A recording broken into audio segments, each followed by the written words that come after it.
This one is Strange Brew. We are talking about Father Ornan, for he was the only one who actually got in there and saw the final scene. We should make focus to what he has to tell. No account of ours should sustain his experience. Hence he shall need to be especially decisive in his telling for the Cardinal's hearing. I understand, but there are three of us, and there obviously are things and events which the three of us have seen together. Any account of those events which might pass on inconsistently may and surely will raise suspicion in the Cardinal. I understand the centrality of Father Ornan's tale in this predicament, still I advocate for the need to align our shared experiences so we may properly report what took Father Ornan to that place. One can't seem to find a more reasonable point between those two, my friends. Relevant it is, and of certain centrality, my last witnessing. Still, it is adamant as well that we have the same story to tell of the adjacent events. All the while I find myself convinced that no good can come from however we decide to pass on the story, whatever the quality, whichever the format. It is known that our institution guards secrets of the make of those phenomena, and mere parish monks as we are cannot begin to be exposed or fathom the innings of that knowledge. We have to make up our minds still, for the Cardinal won't take long to reach us where we stand. Hence, if we are to be found in dissent, I'm afraid even divine forgiveness won't be able to save us from any penalty, punishment, or penance. However, I still can't be so sure myself as to agree whether or not we have committed any sort of offense, to the Church or otherwise. What we found and Father Ornan saw was not of our making. It had been there, for how long we cannot reckon, even less tell. I don't see any relevant way in which we may be able to convince them of this fact. Truth be told, we were caught red-handed. Deep within the issue as the cloister security found us. It will surely be an exquisite effort to shun away any suspicions from ourselves. I dread this fateful destiny befalling upon us three might already be set in stone.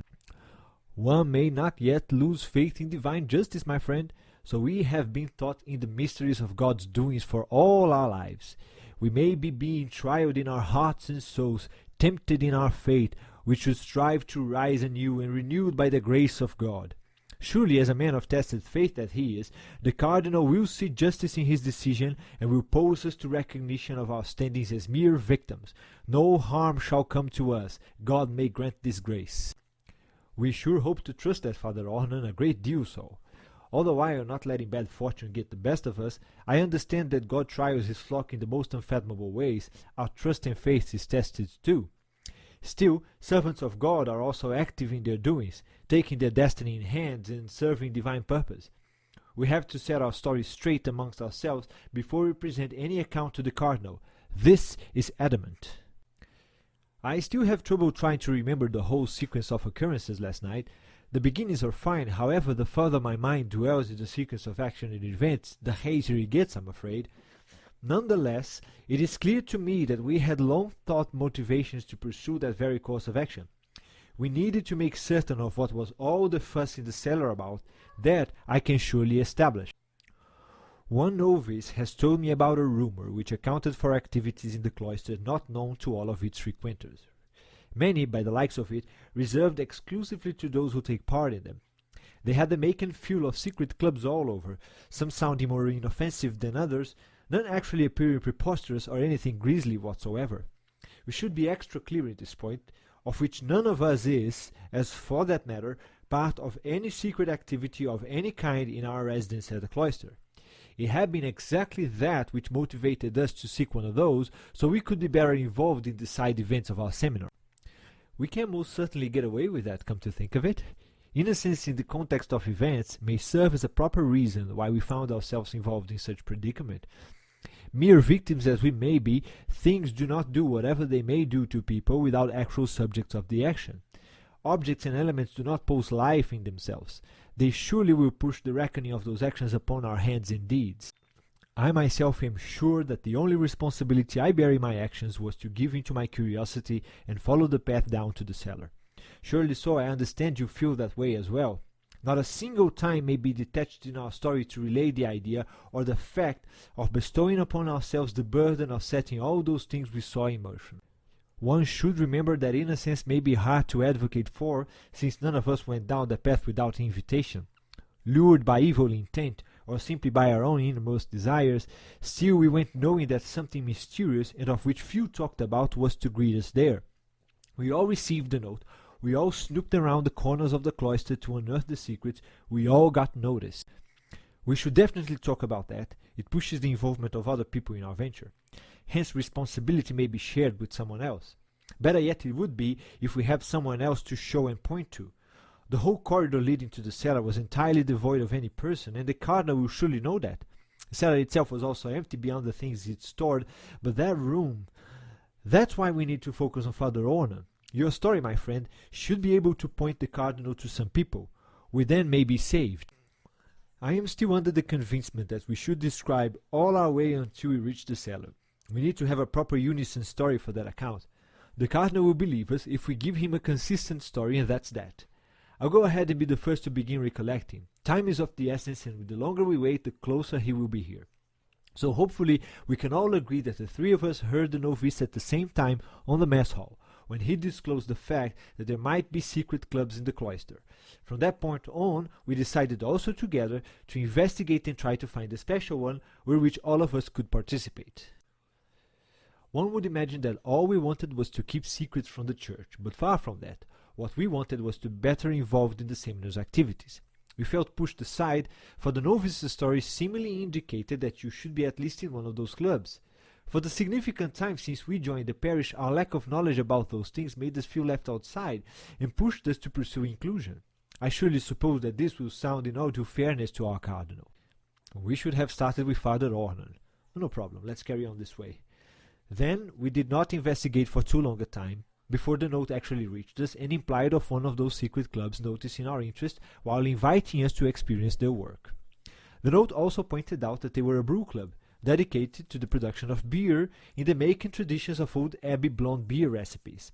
It sounded unsurmountably harmless and coherently in tandem with side activities one finds in old traditional recruit seminars like this one of our parish. So, striking up our interest, we inquired about the conditions to join, replying to the note. I clearly remember waiting for another 2 days before the answer got to us. During that time we snooped around a bit more, only to fathom that no one actually had a clue about Abbey beer being produced in the region. Of course, we were not stupid enough to uncover the possibility of our Abbey being responsible for that, since others might be interested and steal our chance from us. On our further inquiries, we only supposed the possibility of finding regional blonde beer around our area as a means of connecting to old traditions. We suspected that no one knew of anything, and surely so it had been confirmed. No regional Abbey beer is to be found around, hence keeping us in the same position we were as to find something anew. All we had left was to wait for an answer. One would already be shaken with expectation when the reply letter reached us in the mess hall, hidden beneath my plate of porridge in the early morning. This invited us to the event which brings us today, to be confronted by the cardinal in ruinous performances of abhorrent make. We had time for preparation given the invitation received. The next evening would be the one we'd be greeted to initiate in the group. Further instructions would be given the following day to discourage us from giving in to curiosity and trying to peer into the place any sooner. We were thrilled when the final instructions arrived late afternoon the following day. They made clear that the gate through which we should pass would be locked until the appropriate time and would be open for only 15 minutes after the given hour. We waited for the time, put on our hooded cloaks and went as quickly as we could across the inner courtyard, empty as the desert, dark as a moonless night. Once we reached the gateway following the letter's instructions, I noticed that I had never been to that area of the cloister. I suppose none of you had either, but I didn't ask at the time, for I was focused on the entryway we should pass through. I could be startled when as soon as we passed through and closed the grated gate it locked on its own. But I wasn't though, as I simply figured it would be part of the protocol. It is not magic to have self-locking gates these days, you'll agree. It led to a tight open-air corridor, stone-cobbled with hedged walls, until it cornered and keeping on going to reach some steps leading below. Yet before we actually could be able to step under, we found a single ivory pillar to the side. A seemingly silver tray was placed on top, with 3 enamel chalices on it. Inside the chalices, once we looked at them, we saw them full of gold foamy beer. A note was neatly folded among them, urging us to sample the ale of their production, some sort of welcome note and gift, a demonstration of goodwill. One would cheer while holding the cup aloft, yet something along the lines of excitement and doubt held us back, and we simply just sipped a bit of the drink. Slow tasting quickly led to gulping the whole thing inside. The brew was magnificent. It was fresh, soothing the cold in the air of the night while holding a powerful malty quality, energetic and tangy. Not only that, the strength of the flavors sustained exquisite hoppy notes in a flowery backbone, punched by a foamy and creamy texture along the throat. The beer felt and tasted highly professional, tested and tried, aimed at awards or something of the sort. Impressive. We can all agree that the taste was highly invitational. It lured us in relentlessly, and still with the cups rested in our hands, we descended towards the innards of the cloister. Those unknown depths seemed trivial to us. Inebriated, we've got with the surprising deliciousness of the drink. Somehow, still, I kept wondering that beers are not supposed to taste so plentiful, so satisfying, so complete. The effect was to leave us entirely unbeknownst to what we were delving into. Stepping down the cobbled staircase, deep within the pit, we went on speaking amongst ourselves about the wonders of the ale. I can't be sure if that was any intentional whatsoever, but the pitch blackness of the corridor struck out the cheer in us and imparted a gloomy feel. I even dropped my cup, and the breaking sound echoed along the darkness in a eerie fit of dismay. Sure enough, I found myself dealing with goosebumps and wheeling myself around to see the solace of the light outside atop the stairs. That is when I saw something move heavily across the arched entrance and blocking the way entirely while taking away all the remaining light. One could imagine that we were left in the pitch-black tunnel for long, and we decided to carry on, trying to guide ourselves along the walls. But sure enough, the darkness didn't last to linger, as fiery torches sprung to life all over, punctuating the walls in odd fashion. They were not of fancy make either, looking crooked and eerie, like teeth angled across the walls, seemingly protruding from within them. The fire at their tops had an even stranger feel, tooth-like they were, burning scented with decay. Oddly, they invited us farther inside, as the tunnel swiveled, ever long, unchanging and unnervingly endless, until it actually did so. Wait. We were in the same place, right? There seems to be a problem here. I don't remember the torches displaying this hideous appearance you described just now. The tunnel was the same, seemingly endless, while turning on itself as it went, but the torches I saw did not crackle with fire, for they were simply incandescent light bulbs hanging from the ceiling. They were not eerie in the slightest, although the cabling was exposed and hung feebly from the ceiling, dangerous looking. It truly looked and felt precarious. Father Desainy, how about you? I saw you very close to me. The proximity enabled me to notice you both looking around as if properly scanning a visible room. Yet no light had come to me until the point you started walking. You strode along the tunnel, and I was left in the dark behind to soon see you disappear. I fumbled after, trying to touch my way using the walls. It lasted for a few seconds, I suppose. None of you noticed. It was not right. I started to despair, hearing your footfalls going ever lower, when the light sprung up, and it was clear to me too. But I didn't see the source. It was simply there, the tunnel illuminated as if the bricks glowed in their own light. That's when I caught up with you and went along until the passage halted. One account cannot differ from the other. This is not what we were looking for once we began this conversation. It is paramount that we tell the same story to the Cardinal, and the three are now differing highly. We cannot hope to escape this ordeal if this issue with the light persists. We were all in the same tunnel. We could not have had different experiences with its illumination. It will surely spring suspicion. And let us try the next room. What did we all see should determine the next steps in this story. We were going so synchronous until the lights went out. What happened? The torches still burned bony to me, I'm afraid. They hadn't changed at all. Anyway, I remember arriving in a large, low-vaulted ceiling cellar, filled with rows of wooden barrels. They were dark, held together by iron-riveted rims, and suspended by special shelves. We can rest assured, then, for that is still exactly what I saw. The lights, though, stayed the same to me, unreliably hung along, with their cables nailed to the vaulted ceiling. Perhaps we should leave this little detail out of what we tell the Cardinal. Also at this point I couldn't help but notice the strong scent of ale in the air, acrid, amidst other smells such as fermentation and acidity. It truly was a strong indication that we had happened to be in the right place. I remember looking around, and the soundless cave was eerie, while strangely pushed-in thoughts that no one was really around were quite unnerving. I had that sensation too while timidly walking around the first row of barrels, and noticed that they were sealed shut, uncorked, or even not equipped with a tap of any kind. Well, I know nothing about brewing, but barrels are usually for aging, aren't they? I would perhaps guess that the fact of them having no tap meant that the liquid was not to be tampered with until properly matured. Of course, this was intended with the purpose of producing quality beer, it seemed to me. We ventured further inside, I recall as well. I find myself in the midst of barrels and you going along the corridor snooping around. The walls glowed still. I was continuing under the impression that the light had no usual source but being emitted from the bricks themselves.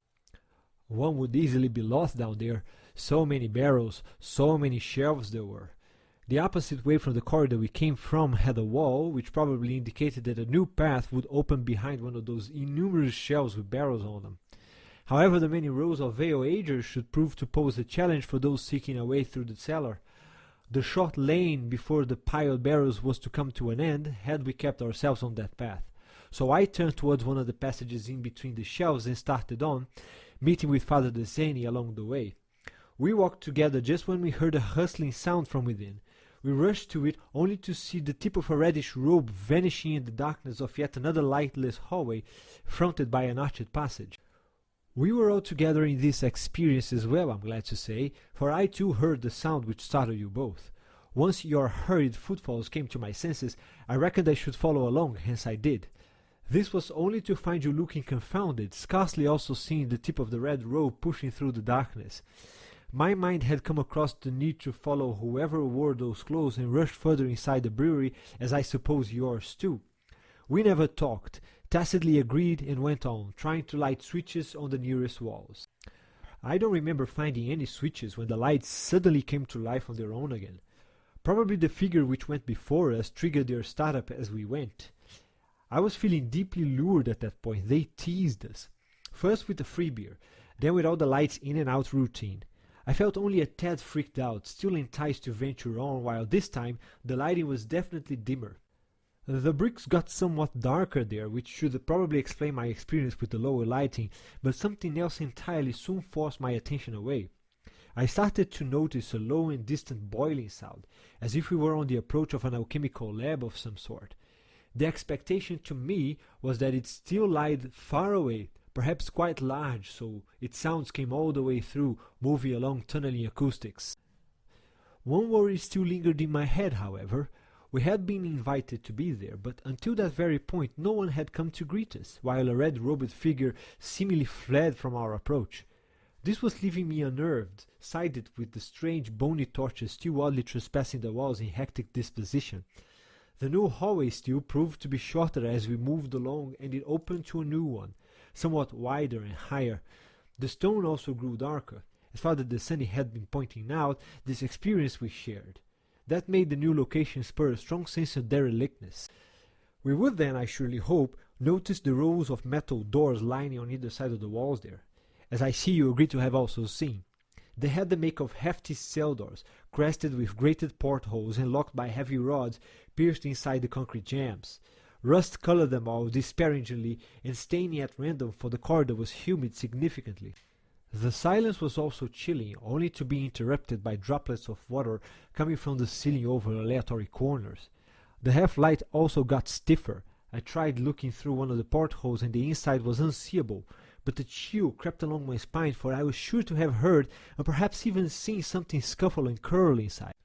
I saw the massive padlocks shutting the rods, forcing us away from ever trying to pull one of them. The path seemed clear as the corridor continued opposite where we stood. We remained puzzled in that cell block, in spite of that notion to carry on. I too tried one of the looking spaces in the door, found the same blackness and the same sensation of it being occupied. That was not something you should find in a brewery, we would soon find out. Soon enough, we saw ourselves snapping from that new bewilderment, as then again the sound and sight of the tip of a reddish robe turned our heads once again towards the following corridor. One sound still caught my ears, perhaps not yours before we moved inside the new tunnel. It was of sobbing, clearly to me, as I was the last in the row we formed onwards. Not just any sort of low sobbing, though, it seemed female and childish. The faintness of it made its whereabouts unfathomable, while I was sure to be aware of its presence somewhere nearby. Tempting it was to stay and investigate, perhaps peering into the cells around, but the urgency of finding the wearer of the red robe pushed me to go after you and leave the sound unchecked. I'm not sure if placing this detail before the cardinal would help our cause, since we would soon be able to infer the proper origins of the sound, but I thought prudent to cite here. We must be aware of that when the cardinal gets here. As of now, we should carry on with our rememoration. To me, the next corridor had a single spot of light in the very middle, since it was very short. Some sort of foggy miasma hovered lowly close to the ground near to the other side of it. The boiling sound was more present and acute there, and looking at the arched exit, I could see the profiles of large machines populating the upcoming room. Soon enough, as we reached it, the brewery was on full display. Large aluminum vats arranged in neat rows gave it a seemingly industrial and highly professional look in what was supposed to be a craft station. The boiling sounds hovered all over the place, pouring from the vats in cacophonous manufacture. It was truly impressive, considering that it was supposed to be a secret club, not really to be existing within the cloister. I remember that the brewery was also quite large. This composed the feeling you conveyed that such industrial make had no context within our small seminar.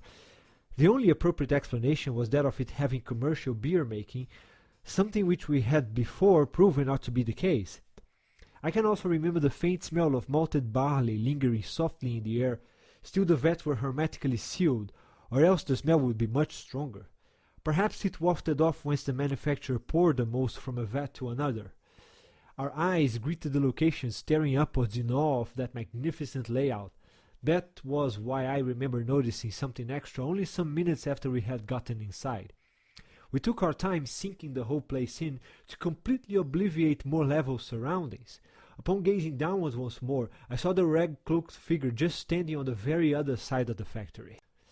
One could not fathom how much time he would have stood there, for we were in fact staring upwards the whole time until that point. I remember startling myself and seeing you do the same. The creepiness made sweat pour from my brow. Still, it was only the red cloak we could see. So far we stood from him, or it.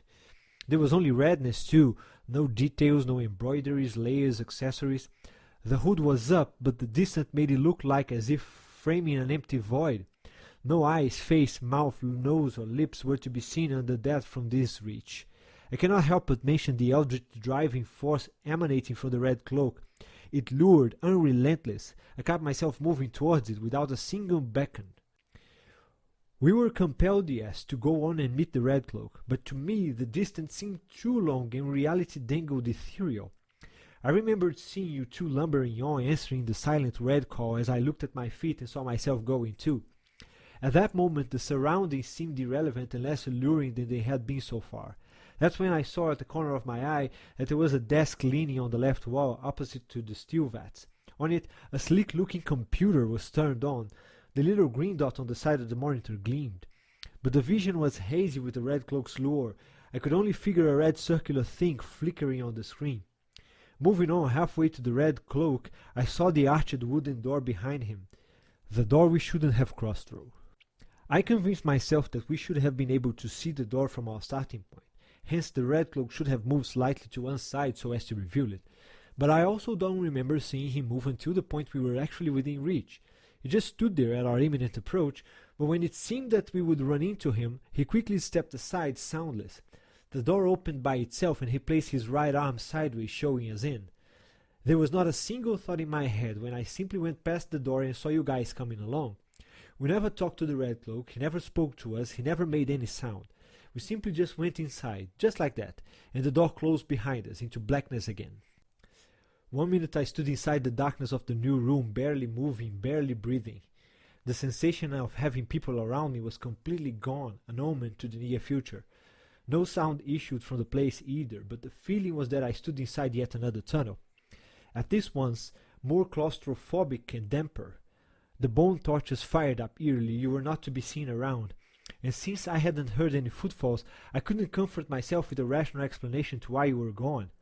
A chill ran down my spine as I saw the tunnel take a right turn in the darkness engulfing the blood-curdling torches in their light. I dared not to move at that time. We now reached the point where our story requires caution, for when I saw myself inside the new room, the darkness pointed me to the presence of Father Tessani, but not of Father Ornan. Sooner yet the lights went on, and we saw ourselves in a room, not a corridor. Something happened, we split up.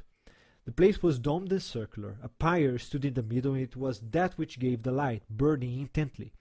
It seemed that we had nowhere else to go from there. The round walls in the back had no passageways, no doors. The top of the room, vaulted and high, had an exhaust hole, primitive, gladly letting out the smoke from the fire. We looked at each other, puzzled, when some powder fell from the hole above into the fire. A heavy smoke puffed from it. We coughed, and our eyes watered heavily. A second later, I remember the floor getting closer. And darkness. I remember waking up next to Father Caruso. We had been lying in a small room over some crude-looking straw beds on the floor. The place had a grated window, a faint light peering from it.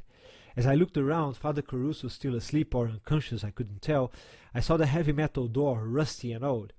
It came to me that we were in one of those cells from before. The ceiling quite high and the tiny little windows way up above made the place better off without the latter. We had probably been drugged by that strange dust in the other room, then dragged all the way back here. I shook Father Caruso awake. We tried the door to no avail and sat down. There was nothing we could do. We waited until you found us, Father Ormond. Tell us how. One step at a time, I walked through the winding corridor I had been presented with. It had proven impossible to make peace with the bony torches lining up across the walls, so I decided to utterly ignore them or even pretend they were normal. Mixed feelings were all around, as I saw that the lights went on while the path curled, yet they were still of that strange osseous make. I could say that the passage was as long as forever, but it eventually ended as I arrived in a small rudimentary lab of some sort. It surely had the makes of an alchemical lab of olden days, creepy, all the surfaces carved from rock. The vaulted ceiling was low and made of ancient brown-grey bricks. Piles of glass flasks in many shapes and forms littered the entire room all around, some connected to each other by rubber hoses, some fuming, some empty, some half full of multicolored liquids. One could easily notice, upon entering the room, all the strange symbols etched on the walls around. I had never seen anything like them before, some geometrical, others runic and esoteric looking. Soon I saw a massive bag of barley lying in a corner, next to another huge bag of hops, which made all sense in the world amidst that barely sensical lab. I moved inside a little bit. A book attracted my attention, lying open on the top of one of the stonework desks. But whatever was written on it, I could not make anything out. It had a plethora of symbols as well, illustrations of phials, flasks and bottles, ingredients, creatures and beasts. The whole thing freaked me out, somewhat significantly.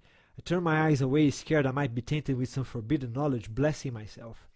From that location I could finally see the back door, but that was not what made me move further inside. There was another stonework furniture, a bookcase at the far end where I stood, hidden behind the central table which itself had many flags from before. One next to the other, large bottles lined the shelving there. While the light was low, they were all I could actually see. The contents would only be revealed if I moved closer, so that's what I did, to utterly regret. It made no sense as the hops and barley did. Quizzically and abhorrently, the bottles contained parts, floating on a yellowish liquid, probably formerly insides and outsides of what could have been people. I saw hearts and hands, feet and femurs, a tall jar full of eyeballs, another even taller full of teeth. The limbs were small, childish, absurd. Retching, I retreated towards the door I came through, only to find it tightly shut. One would probably despair upon such given situation, but I managed to pull myself together and refocus. I had never looked down since I arrived, but then I did it, once I tried not to sick. That was when I noticed a fine layer of smog hovering inches from the ground, and a faint miasmal scent coming from it. We had seen that before on the corridor after the cells. The other door in the room was yet to be traversed, so I initiated that move and tried past it. Awful idea, I should have run ages ago, but curiosity is surely an inescapable sin. 1 second of open door and a fetid, putrid stench of decay spurted outside. This time I turned around and soiled the floor, heaving until my bowels hurt and my nose went numb enough to forget the smell of all things. I continued inside after the fit. The light was ever lower as I pressed on and found myself in another large room. I instantly noticed the red cloak standing far opposite to me, unmoving like before. More bone torches suddenly fired up all around, and I saw myself at the entrance of a massive hall. The ground was dark grey with stone tiles, the vaulted ceiling high up. There were pillars supporting it, leafed with gold etched with several of the same symbols from the lab. To both my sides I saw a moat filled with a gooey red substance of some kind, body parts and bodies intermixed within. Right before the red cloak there was a pit, and a thin grove went from the moat to the pit, flowing the red goo along. I heard the boiling sound, and my nose ignored the smell of carnage, only to whiff a hidden scent of brew. It came from the pit before me, I was sure. A second before I turned around and ran away like hell, a body or a corpse, I can't be sure, fell from the ceiling and into the pit. A dark brown and foamy liquid splashed from the hole, and my running was followed by a deep, ghoulish laughter echoing behind me, seemingly satisfied. We saw you arrive and yanked the door open by the time our light was growing dim, and we had almost lost all hope. You were sweating and exasperated, babbling nonsense and urging us to leave at once. Bewildered, we just followed in the hopes that the path we took in was the same to be taken out. It never crossed our minds that the entrance to the tunnels was sealed shut, and we never noticed that it was not once we passed it. We ran away from what seemed like an hour or so and finally sought shelter in our quarters, never to speak of what we saw again.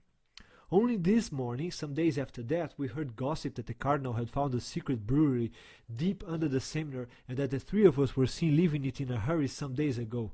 Oh, doom! I was taken from my dormitory by the guard late afternoon and tossed in this chapel with you both. You were probably taken here minutes before me, if not seconds. As we all know, Father Ornan got here before Father Caruso, but not too long before, we can tell.